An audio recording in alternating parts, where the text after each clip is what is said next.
আছে বেকাছু আছামৰ প্ৰেচিডেণ্ট নমস্কাৰ আৰু এইফালে বাকী মেম্বাৰখিনিও আছে ৱৰ্ল্ড এনভাইৰনমেণ্ট ডে আমি ইয়াত আহিছিলোঁ চাৰকুম ৰেঞ্জ ডিংপাটকাই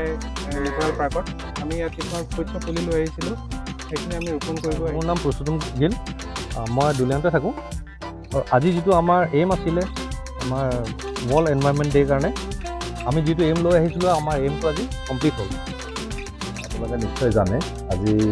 ৱৰ্ল্ড এনভাইৰনমেণ্ট ডে অৰ্থাৎ বিশ্ব পৰিৱেশ দিৱস গতিকে আমি আমাৰ বন বিভাগৰ তৰফৰ পৰা সকলোকে আমি পৰিৱেশ দিৱসৰ শুভেচ্ছা জ্ঞাপন কৰিছোঁ